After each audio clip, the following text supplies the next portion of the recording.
আসিয়ার কুল থেকে ফেরাউন যখন মুসা আলাইহিস সালামকে কুলে নিছে, হযরতে মুসা আলাইহিস সালাম হাত ঘুরিয়ে দিছে এক থাবড়া, এক থাপ্পড় খাইয়া মুসারে ফালাইয়া ফেরাউন আরেক দিকে পড়ছে। আসিয়া, এটাই কিন্তু আমার শত্রু। এইভাবে কোন মানুষ থাপ্পড় দিতে পারে? এটার ওজন তো কমপক্ষে 100 মণ হইতে পারে। মুসা আলাইহিস সালাতু ওয়াস সালাম যখন জন্ম নিবেন, এর আগ মুহূর্তে ফেরাউন স্বপ্নে দেখলো এমন এক সন্তানের জন্ম হচ্ছে তার এলাকায়, তার দেশে। যেই সন্তান জন্ম নিলে তার অস্তিত্ব থাকবে না, তার ক্ষমতা থাকবে না। আনা রব্বুকুম লাআলা বলে যে পাওয়ার দেখায়, পাওয়ারও থাকবে না। দুনিয়ার জমিনে তার কোনো অস্তিত্ব থাকবে না। এই জন্য এই সন্তানটাকে হত্যা করবার পরিকল্পনা করলো। স্বপ্নে দেখলো কি করা যায়।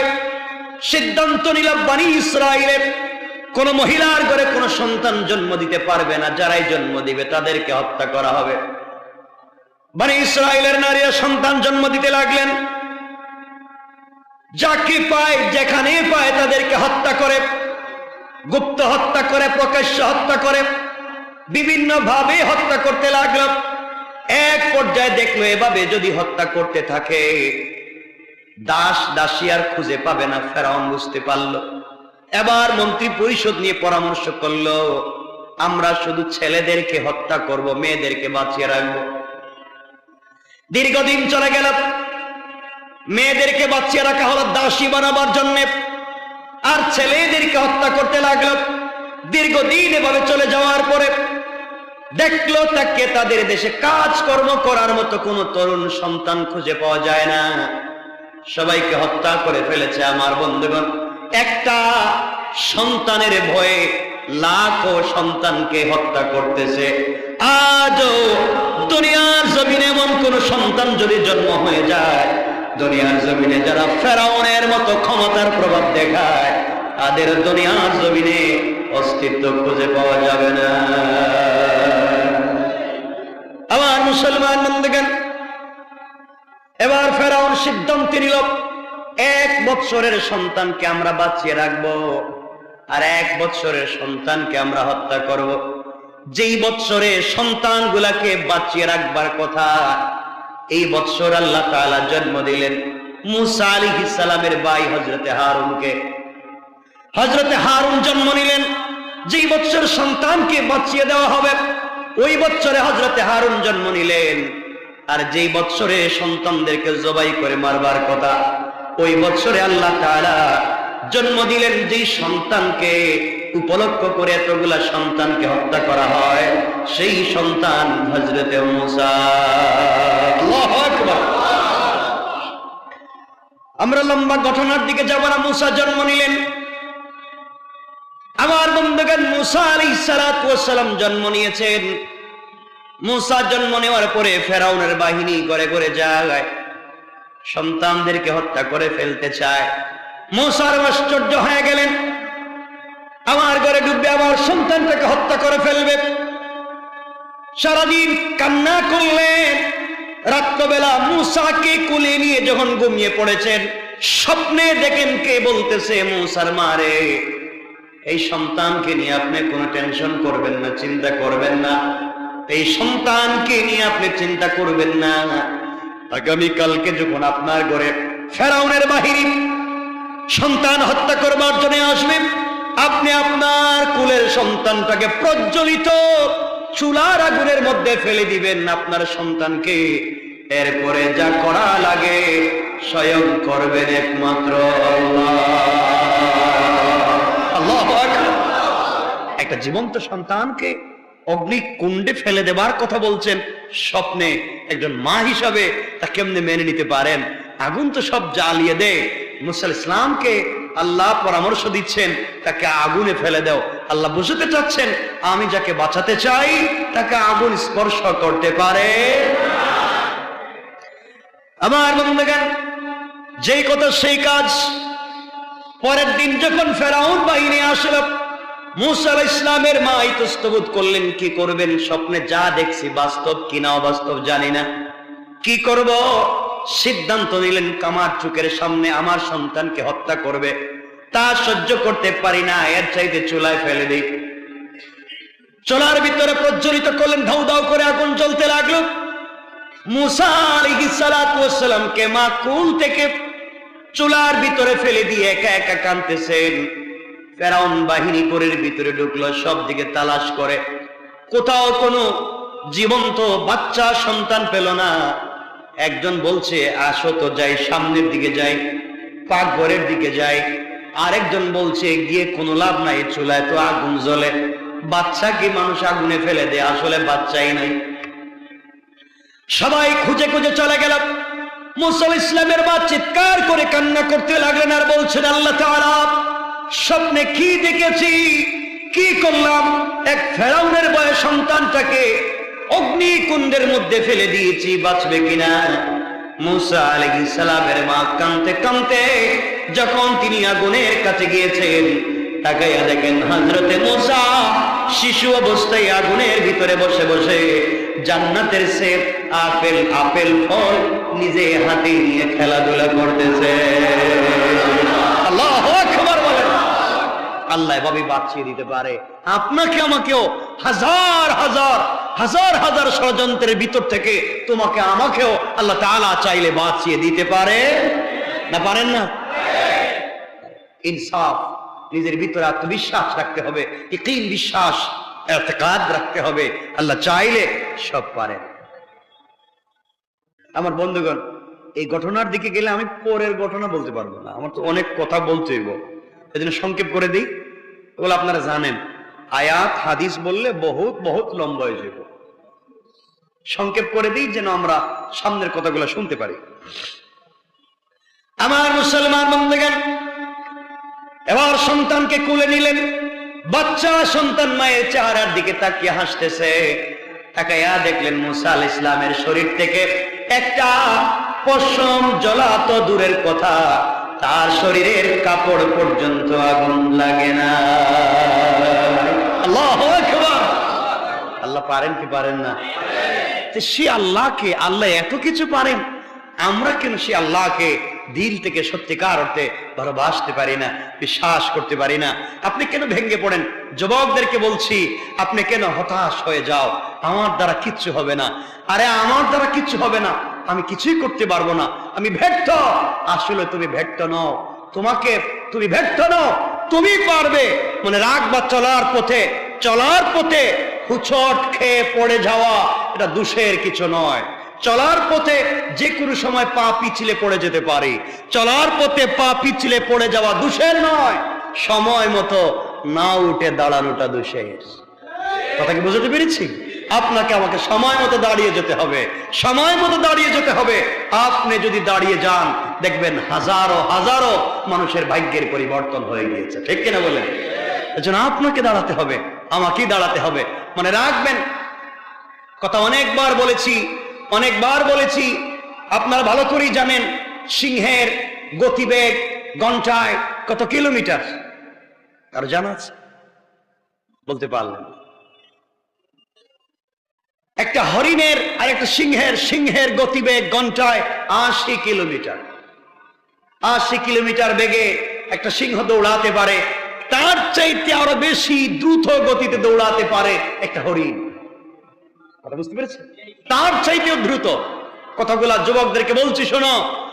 একটা হরিণ যখন একটা সিংহের পাশাপাশি থাকে, যখন সিংহ তাকে খেতে চায়, তখন হরিণ দ্রুত গতিতে দৌড়ায়।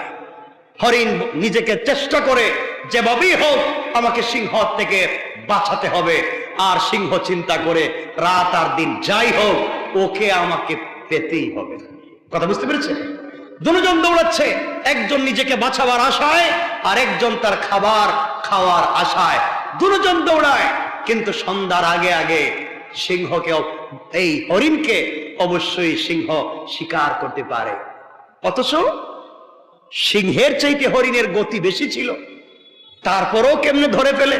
এর অর্থ হচ্ছে হরিণ সামনের দিকে দৌড়ায়, কিছু দূর যাওয়ার পরে পিছন দিকে তাকিয়ে দেখে সিংহ কত দূর আসছে, কত দূর সিংহ। আর সিংহের পিছন দিকে তাকাবার সময় নাই, যা আছে তো আমার সামনে। কথা বলেন না? যা আছে তো আমার সামনে, পিছনে তাকাবার সময় নাই। এই জন্য হরিণ সামনে যায় আর পিছনে তাকায়, পিছনে তাকাতে তাকাতে 100 বার তাকাতে তাকাতে তার দূরত্ব কমে যায়, আর সিংহ না তাকাবার কারণে কাছাকাছি পৌঁছে যায়। কথা বুঝতে পেরেছেন? এজন্য যুবকদেরকে বলছি, ভাই তোমার পিছনের জিন্দগিতে অতীতে কি হয়েছে? তোমার অতীতের চরিত্রে স্খলন ছিল, তোমার অতীতের জিন্দগিতে অন্যায় ছিল, তোমাদের অতীতের জিন্দগিতে ব্যর্থতা ছিল, ওদিকে তাকাবার সময় নাই। তোমার ভবিষ্যৎ 100% পরিষ্কার। কথা বলেন না কেন? এখনো ভবিষ্যৎ নষ্ট হয়ে যায়নি, ভবিষ্যতে কোনো স্খলন আসেনি, ভবিষ্যৎ সামনে, পিছনে থাকাবার সময় নাই। সামনে দৌড়াতে থাকো, আজ না হয় কাল মঞ্জিলে মকসুদে পৌঁছে যাবে ইনশাআল্লাহ। এর জন্য তোমাকে আমাকে স্পিরিট নিতে হবে, তোমাকে আমাকে চলতে হবে সেই স্পিরিট নিয়ে। কারণ মানুষ পৃথিবীতে বেঁচে থাকে শুধু আশায় আশায়। কি বলেন? আমাদের জিন্দগিতে যদি আশা না থাকতো, সব মানুষ ব্রেনিস্ট করে মরে যেত। আশায় আছি আগামীতে এইটা হইব, আশায় আছি ভবিষ্যতে ছেলে এটা করব, আশায় আছি আমি FCPS হব, FRCS হব, MBBS হব, এরপর আমি ব্যারিস্টার হব, উকিল হব, আমি একজন এই হব সেই হব, কত চিন্তা আশায় আশায়। শেষ পর্যন্ত সব পড়ালেখার পরে দেখা যায় সানাসুর বিক্রি করতেছে। এর কারণ হচ্ছে আপনার টার্গেট আপনি ফুল করতে পারেননি। আপনার সিদ্ধান্ত ছিল দুনিয়ার চাকরি, আপনার উদ্দেশ্য ছিল দুনিয়ার চাকরি। আপনি যদি সব করার পিছনে সিদ্ধান্ত নিতেন উদ্দেশ্য একমাত্র রবকে সন্তুষ্ট করা, 100% রব আপনাকেও সন্তুষ্ট মতো কিছু দিয়ে দিতেন। কথা বলেন না কেন? এজন্য আমাদেরকে এই চিন্তার থেকে বেরিয়ে আসতে হবে। যুবকদেরকে বলছি, যারা বিভিন্ন জবের জন্য ইন্টারভিউ দিচ্ছে বারবার, আমি তোমাদেরকে বলছি, ভাই জীবন আর কয়দিনের? শুধু চাকরির জন্য কেন দৌড়াচ্ছ? অমুক বসের আন্ডারে চাকরি, তাকে তো 24 ঘন্টা কত হাজার বার সালাম দেওয়া লাগবে।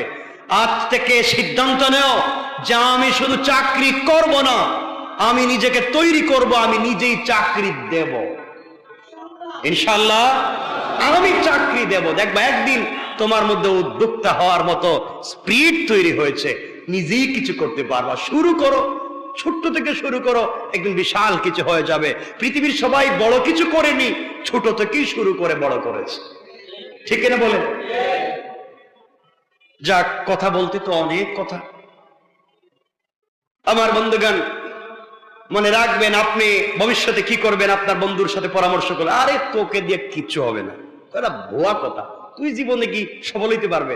ভাই আমি IT সেক্টরে একটু কিছু করতে চাই, আরে ফালতু, তুই ইংলিশ বলতে পারিস না, তোর স্পিকিং ঠিক নাই, লিসনিং ঠিক নাই, রিডিং নাই, রাইটিং নাই, তোকে দিয়ে এই কাজ হবে? Impossible, no. বাদ। আরেকজনের সাথে পরামর্শ তো খাইছে রে বাবা, তুই তো বাপ দাদার সম্পত্তি বিক্রি করবে, তোর দিয়ে কিছু হবে না। আপনি চিন্তা করলেন আমার দিয়ে আর কিচ্ছু হবে না। এই যে আপনার ভিতরে যে জীবন্ত স্পিরিট ছিল, বন্ধুদের পরামর্শে তা নষ্ট করে ফেলেছেন। মানে রাখবেন, সবাই আপনার পিছনের কাপড় ধরে টানবে, সবাই আপনার সমালোচনা করেছে। একদিন আপনি প্রতিষ্ঠিত হয়ে যান, সবাই বলবে আমি না কইছিলাম তুই একদিন পারবে। কথা শুনে, অথচ হে কোনোদিনই কয় নাই এই কথা, আমি না কইছিলাম তোর এই দিনটা হইব। এই জন্য ওই দিন সবাইকে পাবেন, সুখের দিনে সবাইকে কাছে পাবেন, দুঃখের দিনে পাবেন একজনকে। তিনি কে? আওয়াজ করে বলেন, তিনি কে? দুঃখের দিনে যে রব কাছে ছিল, সুখের দিনে তাকে ভুলে যেও না, সে তোমার জন্য আরো বেশি কিছু রেখে দিবে ইনশাআল্লাহ। অনেক কথা তো বলতে চাই, কিন্তু সময় আমাদেরকে দিচ্ছে না। আমার মুসলমান বন্ধুগণ, গভীর মনোযোগ। কষ্ট হচ্ছে না তো আপনাদের? একটু হাত দেখান তো, কার কার কষ্ট হচ্ছে না? হচ্ছে না বলছি, অনেকের, সবার কষ্ট হচ্ছে। আমরা বেশি সময় কথা বলবো না ইনশাআল্লাহ, বেশি কষ্ট দেব না আপনাদের। আমার মুসলমান বন্ধুগণ, গভীর মনোযোগ।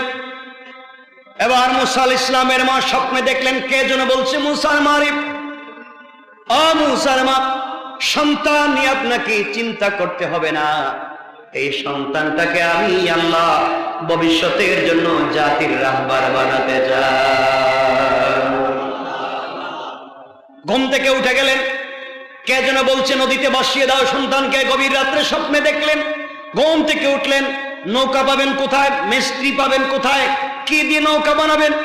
মা যখন ঘরের বাহিরে হাঁটাহাঁটি করলেন, হঠাৎ করে তাকাইয়া দেখেন ঘরের আঙ্গিনায়, উঠানে আপনারা কি বলেন? উঠানি তো বলেন। ঘরের আঙ্গিনায় উঠানে লম্বা জুব্বা পরা, মাথায় পাগড়ি পরা, কাদের মধ্যে একটা বস্তা নিছে, কাদের মধ্যে একটা বস্তা নিয়ে একজন মিস্ত্রি উঠানের মধ্যে হাঁটাহাঁটি করতেছে। জিজ্ঞাসা করলেন, তুমি কে? আমি মিস্ত্রি, নৌকা বানাই, আমি সিন্দুক বানাই, নৌকা বানাই, সব আমি বানাই। মুসা আলাইহিস সালামের মা চিন্তা করলেন, আমি তো সিন্দুক বানাতে চাই, ও দেখতেছি আমার বাড়িতে হাঁটাহাঁটি করে, এমন চেহারার কোন মিস্ত্রি তো জিন্দেগিতে দেখলাম না।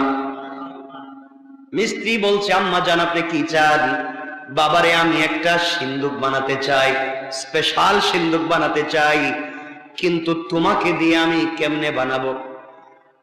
মিস্ত্রি বলছে, আম্মা জান কি রাখবেন সিন্দুকের, স্বর্ণ নাকি রূপা নাকি কি রাখবেন, সোনা চাঁদি বলেন? মহিলা বলতেছেন, বাবা এমন জিনিস রাখতে চাই, তোমার কাছে কেমনে খুলে বলি, তুমি আবার কে, আমি তো চিনি না। তুমি যদি ফেরাউনের কোন গোয়েন্দা হও তাইলে তো ঝামেলা। কানে কানে মিস্ত্রি গিয়ে বলছে, আম্মা জান আমি ফেরাউনের কোন গোয়েন্দা না, আমি হলাম আল্লাহ পাকের প্রেরিত ফেরেশতা জিবরাইল। আল্লাহু আকবার। তো জিবরাইল তে তোমার অবস্থা এমন কেন? এই যে বস্তা নিয়ে ঘুরতেছো, এটার ভিতরে কি? ওইটার ভিতরে আছে হাতুড়ি। আর কি কি লাগে? হাতুড়ি লাগে, হ্যাঁ, লোহা, করাত, এগুলাই। কথা তো ঠিক আছে, আমি তো একটা এই সিন্দুক বানাতে চাই, আমার একটা ছেলে আছে, নাম রাখছি মুসা, এই ছেলেটার এটার ভিতরে ঢুকাইয়া বাসায় দিতে চাই। জিবরাইল বলতেছে মনে মনে, এই কাজ তো আল্লাহ আমার দিয়েই পাঠাইছে। সুবহানাল্লাহ বললেন না? কই এই কাজের জন্য আমি পারফেক্ট, আমি খুব ভালো গোপনীয়তার সাথে এমন সিন্দুক বানিয়ে দিতে পারবো। আচ্ছা ঠিক আছে, কি কি দেয়া লাগবে? কই কাঠ দেন। হযরত মুসা আলাইহিস সালামের মা কাঠ দিতে লাগলেন, আর তাকাতে লাগলেন। তাকাইয়া দেখেন ওই মিস্ত্রি দুইটা কাঠ একত্রিত করে মুখ থেকে তুতু লালা বের করে লাগাইয়া দেয়, সাথে সাথে দুইটা কাঠ সুন্দর করে জয়েন্ট হয়ে যায়, সুন্দর একটা সিন্দুক হয়ে গেল। এবার জিবরিল আমিন বলছেন, আম্মা জান আপনার সন্তানকে নিয়ে আসেন, এর ভিতরে শুইয়ে দিতে হবে। হযরত মুসা আলাইহিস সালামের মা মুসাকে নিয়ে আসলেন, সিন্দুকে রেখে দিতে চান। জিবরিল আমিন বলছেন, আমার খুলে দেন। আল্লাহ ডাক দিয়ে বলছেন, জিবরাইল রে খবরদার, বলে দিলাম আজ তুমি যাকে শিশু মুসা বলেছিল, ভবিষ্যতে সে আমার বন্ধু হবে, এই বনি ইসরাইলের নবী এবং রাসূল হবে। খবরদার, তোমার হাতে আমার বন্ধুকে নিবা, হাতকে শক্ত করতে পারবা না, তোমার হাতকে নরম করে আমার বন্ধুকে তোমার কোলে উঠাইয়া না। আল্লাহু আকবার। শিশু মানুষ, তাকে আল্লাহ তাআলা কত ভালোবাসতেছেন। জিবরিল আমিনকে বলছেন, খবরদার, ও আমার বন্ধু, কষ্ট দেওয়া যাবে না। আল্লাহর কাছে হযরত জিবরাইল বলছেন, আল্লাহ বাচ্চা মানুষ, কয়েকদিন মাত্র বয়স, ওকে এখানে রাখলেই তো কান্না শুরু করবে। আল্লাহ বলেন, মুসা, জিবরিল আমিন চিন্তার কারণ নাই, একটু পিছন দিকে তাকাও। জিবরিল আমিন পিছন দিকে তাকায় দেখেন দুইজন রহমতের ফেরেশতা জান্নাত থেকে বাচ্চাদের বিছানা নিয়ে হাজির। এত আসতে বললেন?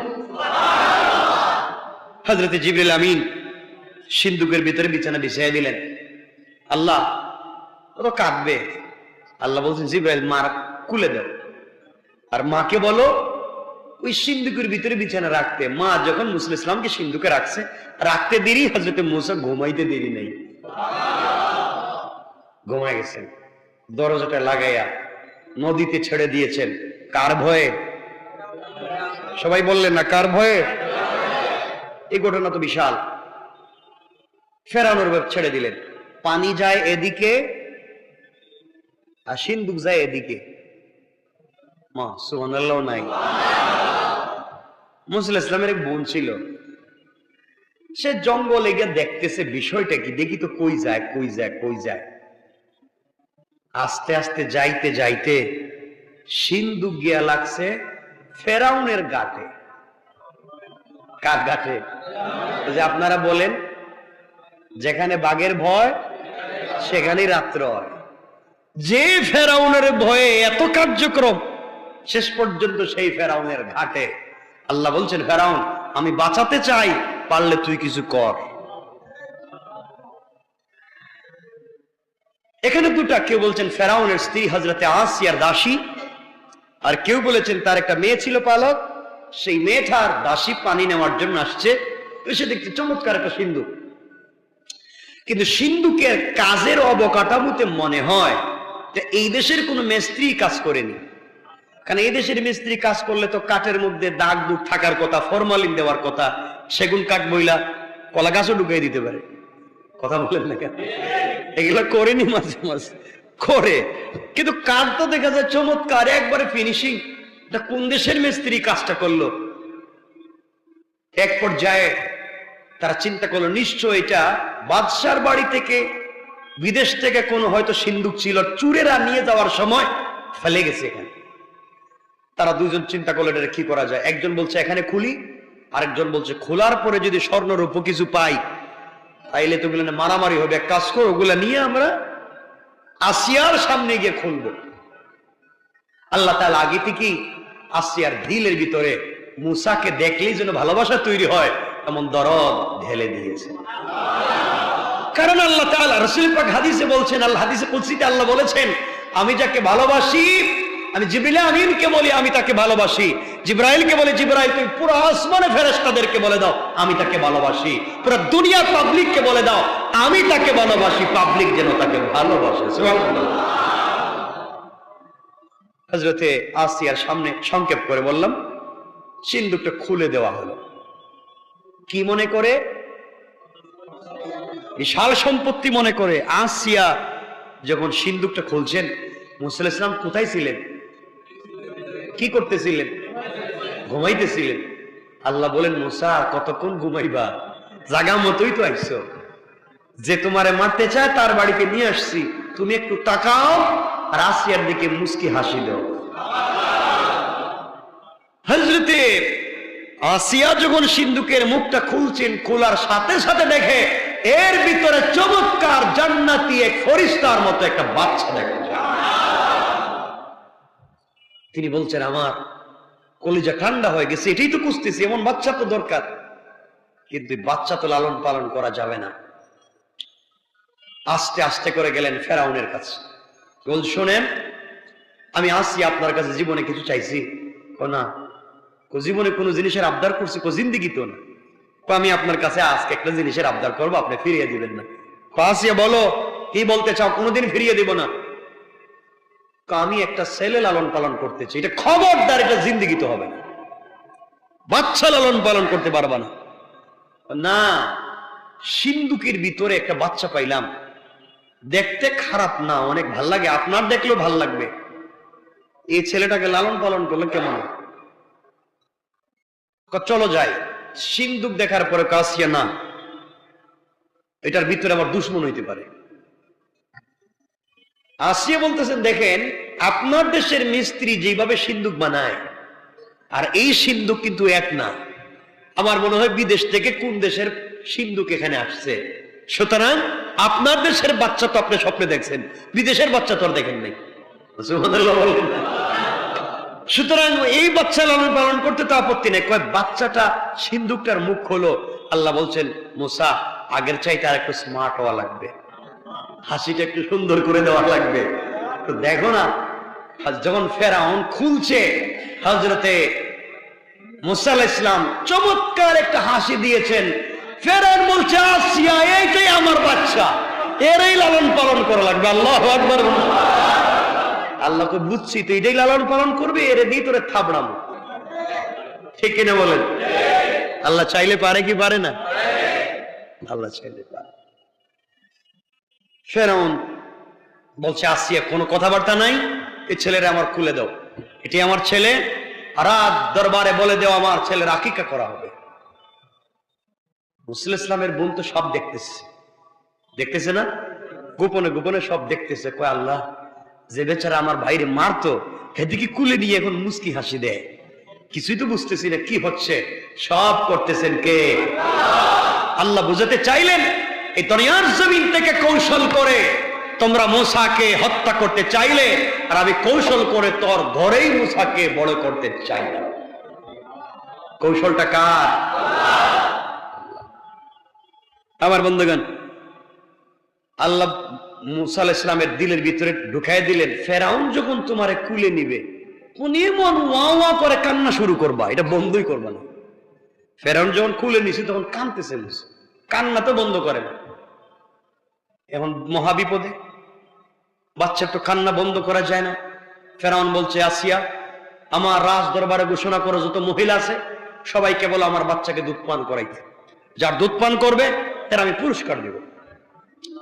যেই কথা সেই কাজ, যে বেচারারে মারতে চায় এখন এরে বাঁচাবার জন্য পুরস্কার দেয়। বুঝতেছেন না কিছু আপনারা? যাকে মারবার জন্য এত আয়োজন, তখন তাকে বাঁচাবার জন্য দেয় পুরস্কার। করছেন বিষয়টাকে? সব রাজ দরবারের মহিলাদের হাজির করা হইল। ফেরাউন হযরত মূসা ইসলামের বোন সব দেখতেছে। আল্লাহ বলছেন, মূসা যার স্তনের বুটাই মুখে এনেও দুধ পান করতে পারবা না, কিন্তু শুধু কানবা, যত ইচ্ছা তত সাউন্ড দিতে পারো, সাউন্ড বেশি দিবা। এখন তো মূসার কান্নাই বন্ধ করা যায় না, চিৎকার। ফেরাউন তো পুরো পাগল, রাজ দরবারে সব কাজ কারবার বন্ধ। আমার বাচ্চা তো বাঁচাই তুইব, বাঁচাবার জন্য পাগল। আমার বন্ধুগণ, এমন সময় হযরত মূসার বোন বলছেন, ফেরাউন আমার কাছে এক মহিলার সংবাদ আছে, এই মহিলার দুধ এই দেশের বহুত ছেলে পান করেছে, কেউ কান্না করেনি। আমার মন বলছে এই ছেলেটা ওই মহিলার দুধ পান করতে পারে। সুবহানাল্লাহ। আল্লাহ বুঝাইয়া দিলেন, মূসা রে, তোমার মা যখন তোমাকে ফেলে দেয় আমার কাছে দোয়া করে বলেছিল, আল্লাহ তাআলা আমার কলিজার টুকরা সন্তানটাকে ফেরাউনের ভয়ে নদীতে ফেলে দিলাম, আল্লাহ তুমি আমার সন্তানটাকে আবার আমার কোলে তুমি উঠাইয়া দিবা। মূসা আমি ওয়াদা দিয়েছি তোমাকে তোমার মায়ের কোলে উঠাইয়া দিব। এই মুহূর্তে আমি আল্লাহ কৌশল করে তোমার মাকে ফেরাউনের বাড়িতে আমি আনতে চাই এবং তোমাকে তোমার মায়ের কোলে লালিত পালিত করতে চাই। আল্লাহু আকবার। দুশমনের বাড়িতে এখন রাজ দরবারের খাবার দাবার চলবে, চিন্তা করেন আল্লাহকে কৌশল। এই জন্য আল্লাহ রাব্বুল ইজ্জত ওয়াল জালাল বলেছেন, বারবার আয়াত বলি, আমার আল্লাহ বললেন, ওয়া মাকারু ওয়া মাকারাল্লাহ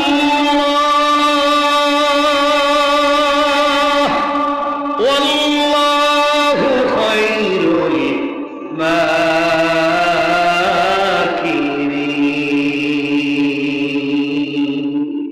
আল্লাহ রাব্বুল ইজ্জত ওয়াল জালাল বললেন, ওরা যত কৌশল করে দিনকে মুছে দেওয়ার জন্য, ওরা জানে না আমার কৌশল তাদের চাইতে আরো 1000 গুণ বড়। কোন ঠিক কিনা? ফেরাউন বলছে, মেয়ে তুমি কি ওই মহিলার চিনো? আমি চিনি তো। বলতেছে না নিজের মা, বলতেছে না মূসার মা, বলতেছে এক মহিলা। যাও তাড়াতাড়ি নিয়ে আসো। মূসা আলাইহিস সালামের মা কাছে গিয়ে মেয়ে বলছে, আম্মা জান, ফেরাউন আমার বাইরে লালন পালন করার জন্য পাগল হয়ে গেছে, তাড়াতাড়ি তার বাড়িতে চলো, তোমার নিয়ে যাই। লম্বা কথা, নিয়ে আসছে। আল্লাহ বলছেন, মূসা মারে দেখেই কান্না বন্ধ করতে পারবা না, একটু জোরে কানবা। তাহলে ফেরাউন বহুত বড় ফেরাউন, তবে কি রে এত মহিলার কুলে গেল কানলো, আর এই মহিলার কুলে গিয়ে কান্দে না, এখানে কিছু কাহিনী আছে, তোমারেও মারবে মারেও মারবে, সুতরাং কান্নাটা একটু স্পিরিট দিবা। সুবহানাল্লাহ বললেন। আল্লাহ কত কৌশল করে তার বান্দাকে বাঁচিয়ে দিতে চায়। আল্লাহু আকবার, সুবহানাল্লাহ ওয়া বিহামদিহি। আমার বন্ধুগণ, মূসা ইসলামের মা মূসা ইসলামকে কুলে নিলেন। আল্লাহ বলছেন, মূসা ইসলামের মা বাচ্চারে কাছে পেয়ে কাঁদতে পারবে না, সাবধান, ফেরাউন মারাত্মক চালাক। মূসার মা সন্তান কুলে নিলেন। ফেরাউন বলছে, কুলে নিয়ে বৈশা থেকে লাভ নাই, তাড়াতাড়ি আমার বাচ্চাটারে বাঁচাও। কে কার বাচ্চারে বাঁচাইবার ওয়াজ করতেছে চিন্তা করেন। মূসা ইসলামের মা বলছেন, দেখেন ফেরাউন, আমি আপনার এই সন্তানকে দুধ পান করাতে পারি, যদি পান করে বিনিময়ে আপনি কি দিবেন? আগে পান করান না। কয় না, বহুত বাচ্চা আমার দুধ পান করে মানুষ হয়েছে, আপনি বলেন আমারে বিনিময় কি দিবেন? যা চাইবেন তাই দিন। আগে আপনি একবার দেখেন খায় কিনা। মুসা ইসলামকে আল্লাহ বলছেন, মা মুখে দিলেই একটু খাইও।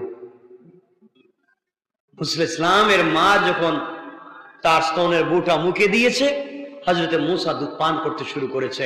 মা বলছেন, আপনার বাচ্চারা নেন, আমি ফিরি ফিরি খাওয়াইতে পারতাম না। মুসা, ফেরাউন বলতেছে, তোমার পায়ে ধরি, আমি বাদশা আর তুমি প্রজা, আমার বাচ্চাটারে বাঁচাও। আমার শর্ত আছে। সব শর্ত মানি। এক নম্বর শর্ত হইল গিয়ে আপনার বাড়িতে আমাকে আলাদা একটা বাসা থাকবার দিতে হইল।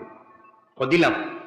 আমার সাথে আমার একটা ছেলে আছে, একটা মেয়ে আছে, এদেরকেও থাকবার ব্যবস্থা দিতে হইল। তাও দিলাম। আমার ডিস্টার্ব করা যাবে না। তাও করলাম। ওই বাচ্চাটারে সবসময় আমার কুলে দিয়ে রাখতে হইব, আমি দুধ পান করানো। তাও করলাম। সুবহানাল্লাহ বললেন না? সব করি, এরপরে বাঁচাইয়া দাও। মুসা ইসলামের মা সব শর্ত যখন পালন করতে রাজি, মুসার মা মুসাকে কুলে নিছেন, বাচ্চা দুধ পান করে ঘুমায় গেছে।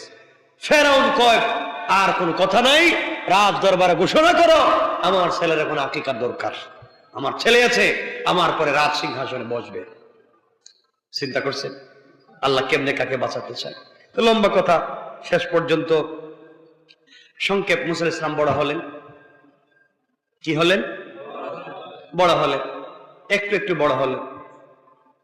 এই ঘটনা তো আপনারা জানেন। মুসা ইসলামকে ফেরাউন ঘরে গিয়ে বলছে, আসিয়া তুমি তো বাচ্চা পাইয়া আমার সব ভুলে গেছো, বাচ্চাটারে একবার আমার কুলে দেও না। আসিয়ার কুল থেকে ফেরাউন যখন মুসা ইসলামকে কুলে নিছে, হযরতে মুসা ইসলাম হাত ঘুরিয়ে দিছে এক থাপড়া। এক থাপ্পড়, থাপ্পড় খাইয়া মুসারে ফালাইয়া ফেরাউন আরেক দিকে পড়ছে। আসিয়া, এটাই কিন্তু আমার শত্রু। এইভাবে কোন মানুষ থাপ্পড় দিতে পারে? এটার ওজন তো কমপক্ষে 100 মণ হইতে পারে। আসিয়া কয়, আপনি কি পাগল হয়েছেন? এটা ছোট্ট বাচ্চা মানুষ, হাঁটা চলা চিনে না, আর আপনি থাপ্পড় খাই, আপনি কি উল্টা বাচ্চা কি গুলা ছিঁড়ে? আসিয়া, বাচ্চা তো ছোট ঠিক আছে, থাপ্পড়টা তো ভুলার মতো না, মারাত্মক। এর কেমনে বলতে পারে? না, আমি এটারে ছাড়তাম না, আমি এটারে পরীক্ষা করব। হযরতে মুসা ইসলামকে ফেরাউন পরীক্ষা করবার জন্য কয়েকটা রওয়ায়াত, কেউ বলেছেন মিষ্টি মানে খুরমা, খেজুর আর এক চাইতে স্বর্ণ, কেউ বলেছেন স্বর্ণ আর আগুন, সামনে দিয়া মুসাকে ছেড়ে দিয়েছে। দেখি মুসা তা কি ধরে। আগুন যদি ধরে বুঝবো সে চিনে না, স্বর্ণ বা খেজুর যদি ধরে বুঝবো সব বুঝে, এটা মাইরে ফেলাম। আসিয়া বলছেন, আপনি তো একটা বাজে লোক, বাচ্চারে পরীক্ষা করা যাক না, সব ভুলে যাইতে পারি, থাপ্পড় এটা ভুলবার মতো না। এটা মারাত্মক জিনিস যে মায়ের দিছে আমার। আল্লাহ কয়ে সামনে আরো বহুত মায়ের বাকি আছে। ঠিক কিনা বলেন? আল্লাহ চাইলে ভাবি বাঁচিয়ে দিতে পারে। আমার বন্ধুগণ, হযরতে মুসা ইসলামকে পরীক্ষা করতেছে। মুসা ইসলাম স্বভাবতই স্বর্ণ এবং খাবার দেখছে, এদিকেই তার হাত যায়, ধরে ফেলবে। আল্লাহ বলছেন, জিব্রাইল কই তুমি? মুসা যে কাম গড়াইতেছে, যদি হাত দে স্বর্ণে বা খেজুরে তো ফেরাউন মাইরে ফেলাইবো, তাড়াতাড়ি যাও, এর হাত টেনে নিয়ে আগুনে ঢুকাই দিয়ে বাইর করেন। জিবরিল আমিন এসে মুসার হাতকে যখন আগুনে লাগাইছেন, আর আগুন দিলে কি ঠান্ডা লাগে না গরম লাগে? মুসা ইসলাম চিৎকার দিয়ে জিব্বায় দিছে। এই জিব্বাটা একটু পুড়া পুড়া, কোন কোন ইতিহাসে পাওয়া যায় এই যে মুসা ইসলাম কথা বলতে তুতলায়, মনে আছে রে আপনাদের? এই যে পুড়ে গেছে। ফেরাউনকে আসি এক ধাক্কা দিয়ে পালাইয়া মুসা ইসলাম কুলে নিয়ে বলছেন, আপনি তো আসলেই জালিম, বাচ্চাকে পরীক্ষা করতে মুখ পুড়ে ফেলাইতেছেন। আসলেই তো ঠিক, বাচ্চা তো আগুন চিনে না, খেজুর চিনে না, থাপ্পড় দিল কেমনে? এ তো মহা বিপদে পড়ছে। সব ঠিক, থাপ্পড় দিল কেমনে এত জোরে? আমার বন্ধুগণ, যাই হোক, এক পর্যায়ে হযরতে মুসা ইসলাম বড় হলেন। সংকেত, ফেরাউনের বাড়িতে থাকলেন, খাইলেন। একদিন গিয়ে দেখলেন ফেরাউনের বাবুর্চি অথবা তার কর্মচারী আর বনি ইসরাইলের কেউ, কিবতি আর বনি ইসরাইল, দুইজন মারামারি করতেছে। মুসার তো স্বভাবতই ফেরাউনের বাহিনীরে দেখতে পারে না। দুইজন যখন মারামারি করতেছে, এর ভাঙ্গাবার জন্য একটা থাপ্পড় থাপ্পড় দিছে, এক থাপড়া মরে গেছে। মুসার থাপ্পড় চিন্তা করছেন আপনারা? মরে গিয়েছে, কারণ ফেরাউন ছোটবেলা থাপ্পড় খাইয়া এখনো ভুলতে পারে না। তার ওই বেচারা থাপ্পড় খেয়ে পড়ে গিয়েছে, মরেই গেছে। মুসা আলাইহিস সালাম বুঝলেন ব্যাপার এখন তো খারাপ, ফেরাউন যদি জানতে পারে এই ঘটনা আমি ঘটাইছি আমারে মেরে ফেলবে। তিনি রাত্রবেলা চলে গেলেন, এই ছেড়ে দিলেন মিশর। রাত্র হাঁটতে লাগলেন, হাঁটতে হাঁটতে হাঁটতে হাঁটতে চলে গেলেন মাদিয়ান বা মাদাইন। যাওয়ার পরে বিকেল বেলা তিনি দেখেন দুইটা ছোট্ট ছোট্ট মেয়ে, ছোট্ট না মোটামুটি এক পর্যায়ের দুজন মেয়ে তার উটকে, তার পশুকে পানি পান করাবার জন্য আসছে, কিন্তু কূপের মুখটা বন্ধ। এখানে সে দেখলো কয়েকজন যুবক এসছে, কূপের মুখ খুলেছে, তাদের পশুকে পানি পান করিয়ে আবার আগের মতো লাগিয়ে চলে গিয়েছে। এই মেয়েদের পশুকে তারা পানি পান করায়নি। দুইটা মেয়ে অনেক টানাটানি করছে, কিন্তু কূপের মুখটা খুলতে পারেনি।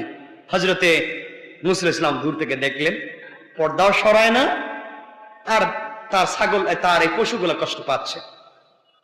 মুসা আলাইহিস সালাম কাছে গেলেন, হাত দিয়ে টান দিলেন, কূপের মুখ থেকে ডাকনা সরাইয়া দিলেন। তারা তাকায় দেখি এটা ছোট মানুষ, এত শক্তি করতে গাইল। বাচ্চা তাদের সব পশু পাখিকে ইচ্ছে মতো পানি পান করাইয়া আরো কিছু পানির মশক সাথে নিয়া বাড়িতে চলে যাচ্ছে। সন্ধ্যা হয়ে গিয়েছে, ওই দিন বাড়িতে ফিরতে দেরি হয়েছে। মুসা আলাইহিস সালাম গাছের ঘোড়ায় বসে বসে একা একা চিন্তা করতেছেন এখন যাব কোথায়। আর এই দুই মেয়ে ছিল হযরতে শুআইব আলাইহিস সালামের দুই মেয়ে। তারা বাপের কাছে গিয়ে বলছে, আব্বা জান দেরি হওয়ার উজর খাহি, আজকে আমরা আমাদের পশুকে পানি পান করাতে পারিনি, কেউ আমাদেরকে সুযোগ দেয়নি। কিন্তু একটা জওয়ান, একটা তরুণ এক হাত দিয়ে টান দিয়ে কূপের মুখ থেকে ডাকনা সরিয়ে আমাদের পশুদেরকে পানি পান করিয়েছে। দেখতে অনেক ভালো মনে হলো, পর্দার কারণে আমাদের দিকে তাকায়নি, আমাদের দিকে চোখও উঠায়নি, গাছের নিচে বসে আছে। আব্বা আমাদের তো অনেক পশু, আমাদের তো একজন কর্মচারীর দরকার, আমার মনে হয় ছেলেটা খারাপ হবে না। সুবহানাল্লাহ বললেন না? আল্লাহ বলছেন মুসা এখন তোমাকে থাকবার একটা ব্যবস্থা করে দিচ্ছি। মুসা আলাইহিস সালামকে এই দুই মেয়ে শুআইব আলাইহিস সালাম পাঠালেন, যাও তোমরা ওই ছেলেটাকে নিয়ে আসো। মুসা আলাইহিস সালাম দুই মেয়েকে দেখলেন, তারা এসে বলছে আমাদের বাপ পাঠিয়েছেন, আসেন। তিনি দেখলেন দুই মেয়ে পিছনে, তাকে সামনে হাঁটতে বলতেছে, মানে পর্দার কারণে। বাড়িতে পৌঁছলেন, সালাম বিনিময় হলো। তিনি বললেন তোমার নাম কি, পরিচয় কি, সব বললেন। এরপরে বললেন বাবা তুমি আমার বাড়িতে আসছো, আমার বাড়িতে যদি থাকো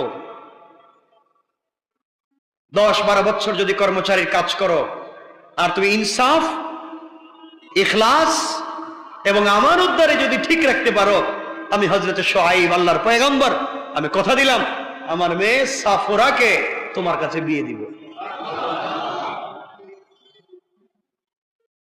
হযরতে মুসা আলাইহিস সালাম দীর্ঘদিন কাজ করলেন শ্বশুর বাড়ি, আমানত ঠিক রাখলেন, শুআইব আলাইহিস সালাম বিয়ে দিলেন। সংক্ষেপ বিয়ে দিলেন, বাচ্চা কাচ্চা হইল। মনে আসলে আর কতদিন এভাবে শ্বশুর বাড়ি ঘর জামাই, কি জামাই? আপনারা কেউ আসেননি এখানে ঘর জামাই? থাকলে থাকেন, সমস্যা কি? হযরতে মুসা আলাইহিস সালাম আর কতদিন থাকবেন এভাবে? চিন্তা করলেন এখন নিজের বাড়িতে যাই। বাচ্চা কাচ্চা সাথে নিয়ে, গর্ভবতী স্ত্রী, প্রেগনেন্ট স্ত্রীকে সাথে নিয়ে মনের ইচ্ছায় ছুটলেন আবার 10-12 বছর পরে। কোথায়? মিশরের দিকে ছুটলেন, মাদিয়ান বা মাদাইন থেকে। এখানে আমাদের আলোচনা, কিন্তু রাত্র হচ্ছে 10:30, মাত্র আইলাম জায়গা মতো। আমার মুসলমান বন্ধুগণ, গভীর রাত্র, অন্ধকার। হযরতে মুসা আলাইহিস সালাম সন্তান নিয়ে, স্ত্রী নিয়ে ছুটলেন। পথ চলতে চলতে এত দূর পর্যন্ত চলে আসলেন, অন্ধকারের শীতের রাত্র, রাস্তা পর্যন্ত তিনি খুঁজে পেলেন না। এক জায়গায় এসে দেখলেন স্ত্রীর প্রসব বেদনা শুরু হয়েছে, ব্যথা শুরু হয়েছে, আগুনের দরকার, কোথাও আগুন নাই। আর মিশরের রাস্তা তিনি ভুলে গিয়েছেন অন্ধকারের কারণে, কোথায় রাস্তা পাবেন তিনি সব ভুলে গিয়েছেন। হঠাৎ করে তিনি তাকায়া দেখেন একটা টিলার উপরে, পাহাড়ের উপরে আগুন জ্বলে, বুঝতে পারলেন আগুন যেহেতু জ্বলে ওখানে কোনো মানুষ থাকতে পারে। পরিবার পরিজনকে বললেন গাছের গোড়ায় এখানে বসো, পাথরের কাছাকাছি বসো, ওখানেই আগুন দেখা যায়, কাছে গেলে তোমাদের জন্য আগুনের অঙ্গার নিয়ে আসতে পারবো, তোমরা ওখান থেকে নিজের শরীর জ্বলন্ত অঙ্গার আনলে তাপ পোহাতে পারবে, আগুন পোহাতে পারবে, আর আমরা রাস্তাও পেয়ে যাব। এই চিন্তা করে মুসা আলাইহিস সালাম ছুটলেন। মুসা আলাইহিস সালাম যখন পাহাড়ের কাছাকাছি পৌঁছে গেলেন, যাওয়ার পরে তিনি দেখেন আজীব এক কারবার। ওখানে গিয়ে দেখেন গাছের কাঁচা, জীবন্ত গাছের কাঁচা পাতায় আগুন জ্বলে, কিন্তু গাছের পাতা জ্বলে না। আল্লাহু আকবার। আশ্চর্য হয়ে গেলেন, আগুন ধরতে যায়, আগুন আর দৌড় দেয়। চিন্তা করলেন কোন বিপদে পড়লাম, একদিকে স্ত্রী অসুস্থ, রাস্তা পাই না, আবার আগুন দৌড়ায় কেন? জীবনে কত আগুন দেখলাম, আগুন দৌড়ায় কেন? এই চিন্তা করতে লাগলেন। আমার মুসলমান বন্ধুগণ, হযরত মুসা আলাইহিস সালাম বললেন যেটা আয়াত আমি পড়লাম, ইদরানারান ফাকালা লিআহলিহিম কুসু ইন্নী আনাস্তু নারান লাআল্লি আতিকুম মিনহা বিকবাসিন আও আজিদু আলান নারি হুদা। হযরত মুসা আলাইহিস সালাম বললেন দেখো, পরিবারকে বললেন দাঁড়াও, তোমরা এখানে থাকো, আমি আগুন দেখেছি, হয়তো তোমাদের জন্য সেখান থেকে আগুন আনতে পারবো এবং আগুনের কাছে গেলে পথ নির্দেশ পেয়ে যাবো। এই জন্য মুসা যেতে লাগলেন। যাওয়ার পরে আগুনের কাছাকাছি পৌঁছে গেলেন, হঠাৎ করে তিনি শুনলেন আগুনের ভিতর থেকে আওয়াজ এসেছে, ফালাম্মা আতাহা নুদিয়া ইয়া মুসা ইন্নী আনা রাব্বুকা ফাখলা'না আলাইকা ইন্নাকা বিল ওয়াদিল মুকদ্দাসি তাওয়া। হযরত মুসা শুনেন, পরিষ্কার ভাষায় আওয়াজ হলো, আগুনের ভিতর থেকে আওয়াজ আসলো, আহ্বান আসলো, হে মুসা, আমি তোমার প্রতিপালক, তুমি বুঝতে পারতেছো না? ইন্নী আনা রাব্বুক, হে মুসা, ও মুসা, ইন্নী আনা রাব্বুক, আমি তোমার পালন কর্তা। তুমি যেখানে আসছো এটা তুরে সায়না, পবিত্র পাহাড়, তুর পাহাড়। ফাখলা'না আলাইকা ইন্নাকা বিল ওয়াদিল মুকদ্দাসি তাওয়া, তোমার পায়ে জুতা স্যান্ডেল পরে আসো, পবিত্র পাহাড়ে জুতা নিয়ে ওঠা যায় না। আল্লাহু আকবার। এখানে সম্পূরক কথা বলে ফেলি, এটা কোরআনের না আমি জানি না, হাদিসের না আমি জানি না, এটা ইতিহাসের কথা। মুসা আলাইহিস সালামকে আল্লাহ তাআলা একটা পাহাড়ে জুতা নিয়ে উঠতে দিলেন না। আর আমার কলিজা টুকরা হাবিব রাসূল পাক সাল্লাল্লাহু আলাইহি ওয়াসাল্লাম যখন মেরাজে যেই রাত্রে আরশে মুআল্লায় গিয়েছিলেন, ফাকাবা কাউসাইনি আও আদনা, দনুক বাঁকা করলে যত কাছে আসে, আল্লাহ রাসূল সাল্লাল্লাহু আলাইহি ওয়াসাল্লাম আল্লাহ বলছেন তত কাছাকাছি বসে কথা বলেছেন। এখানে তিনটা বর্ণনা, কেউ বলেছেন সরাসরি, কেউ বলেছেন পর্দায়, কেউ বলেছেন অদৃশ্য ভাবে।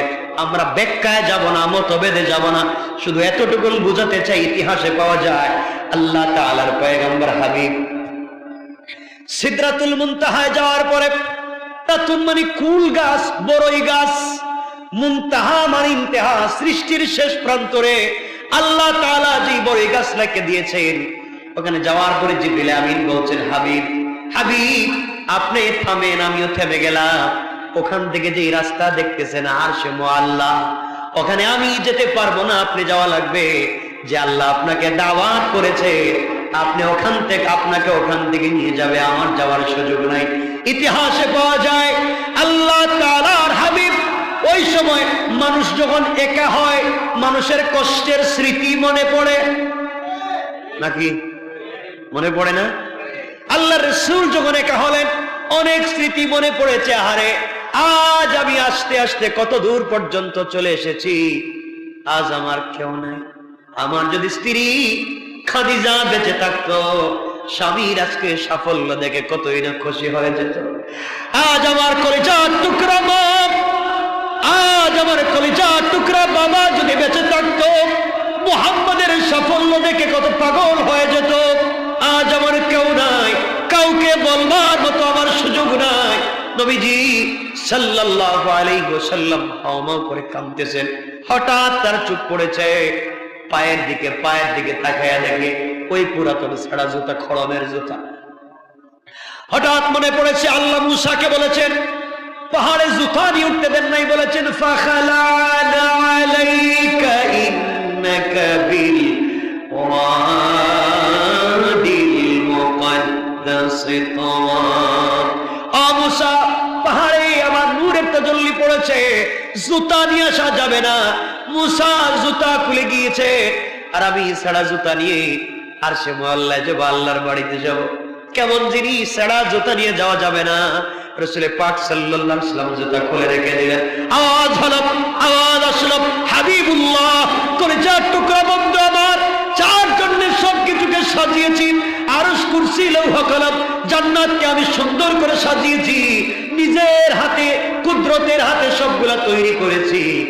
আজ আপনি জুতা খুলে ফেলবেন না, না, আপনি আপনার ছেঁড়া জুতা নিয়ে আরশে আজিম পর্যন্ত আসবেন। আপনার জুতার নিচে যে ধুলি কণাগুলা রয়েছে, আমি আল্লাহ সেই ধুলি কণার দ্বারা আমার আরশে আজিমকে সম্মানিত করতে যাই। আল্লাহু আকবার। তোমার রাসূল, তোমার হাবিবের কি মর্যাদা ছিল, কি সম্মান ছিল। আজ আমরা সেই সম্মান আর মর্যাদাকে ধরতে পারলাম না। আমার বন্ধুগণ, সেদিকে গেলে ভিন্ন কথা। মূসা আলাইহিস সালামকে আল্লাহ বলছেন, মূসা, এটা পবিত্র পাহাড়, এখানে তুমি কেমনে তুমি আসছো, যেভাবে আসছো তুমি এখানে জুতা খুলে আসো। মূসা আলাইহিস সালাম জুতা খুললেন। মূসা আলাইহিস সালাম জুতা খুলে ওখানে গেলেন, উঠলেন, আল্লাহর সঙ্গে কথাবার্তা বললেন। আল্লাহ রব্বুল ইজ্জত ওয়াল জালাল বলছেন, ইন্নানি আনাল্লাহ, ইন্নানি আনাল্লাহ। মূসা, একমাত্র আমি আল্লাহ, আমার ইবাদত করো, একমাত্র আমার ইবাদত করো, আমার দাসত্ব করো। মূসা আলাইহিস সালামকে আল্লাহ রব্বুল ইজ্জত ওয়াল জালাল বলে দিলেন। মূসা আলাইহিস সালাম কথাগুলা শুনলেন। এবার আল্লাহর কাছে মূসা বলছেন, আল্লাহ তাআলা, আপনি কি সত্যি আমার সঙ্গে কথা বলতেছেন? আল্লাহ বলেন, মূসা, আমি তো সত্যি বলতেছি। আল্লাহ, আমার তো মন চায়, আমি তো মূসা বাস্তব জিনিস ছাড়া বিশ্বাস করি না, আমি তো সব মানি। আপনি কথা বলতেছেন, দূরে দূরে থাকলে প্রেম ভালোবাসা হয় না, তো কাছাকাছি চায়। আল্লাহ বলছেন, মূসা, আমি জীবনে কারোর সঙ্গে কথাই বলি না, আর তোমার সঙ্গে এভাবে কথা বললাম, তুমি কি চাও? আল্লাহ, আমি দেখতে চাই। সুবহানাল্লাহ নাই? আল্লাহ বলছেন, মূসা, এই স্বপ্ন বাস্তবায়ন হবে না। কি কর, আমার দেখাই লাগবে, আমি না দেখে কিন্তু যাইতাম না। সুবহানাল্লাহ নাই? মূসা কি সাধারণ জিনিস? কথা বলেন না কেন? আজকালকে তো বাংলাদেশে মূসার অভাব নাই। এমন মূসা আছে দাঁড়াইয়া প্রস্রাব করে, কথা বল না কেন? গাঁজা খায়, ফেন্সিডিল বিক্রি করে, আছে না নাই? নাম দিছে কিন্তু মূসা, নাম দিছে কি? মূসা। এগুলা আছে না নাই? আছে। দেখবেন গ্রামের লোকের নাম সুন্দর আলী, আর এমন কালো, আছে না? এগুলা কালোর কোনো শেষ নাই, নাম রাখছে সুন্দর আলী। তো নাম দিয়ে কি আর কালোর আর কিছু করা যায়? হযরত মূসা আলাইহিস সালাম বলছেন, আল্লাহ, আমি এগুলা কিছু বুঝি না, আপনি আমাকে সরাসরি বলেন, কথা বলবেন কিনা, এই দেখা করবেন কিনা। আল্লাহ বলছেন, মূসা, তুমি বলতেছো ঠিক আছে, কিন্তু দেখা করা তো যাবে না তোমার সঙ্গে। আমি কষ্ট পাইলাম, আমি দেখা না করে যাইতাম না। আল্লাহ বলে, ঠিক আছে, আমাকে দেখতে চাও?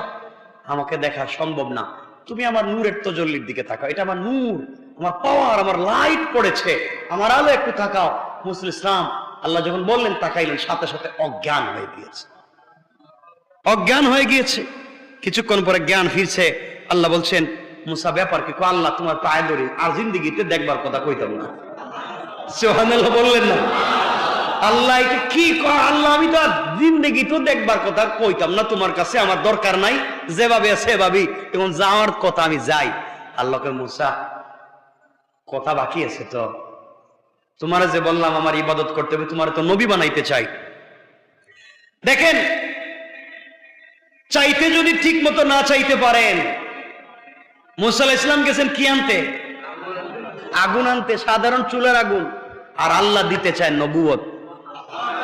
সুবহানাল্লাহ বলেন না? চাইলেন ছোট, আল্লাহ দিলেন বড়। এর জন্য চাওয়ার মতো চাইতে হবে, আল্লাহকে এমন ভাবে চাইতে হবে যেন না দিয়ে না পারে। তো এই কথা তো আমি আরেকবার বলছি, আল্লাহর কাছে সিস্টেমে চাইতে হইব, যেন পেছে পুড়েও দেওয়া লাগে। মাআজাল্লাহ, আমি কথা বলে ফেললাম আর কি, এভাবে তো রাগ করবেন না। মানে আল্লাহর কাছে চাইতে হবে এভাবে। আর যদি না পারেন, কোন আল্লাহ আমি কিচ্ছু জানি না, কেমনে চাওয়া লাগে হেডেও জানি না, তুমি জানো কেমনে দেওয়া লাগে। সুবহানাল্লাহ বলবেন না?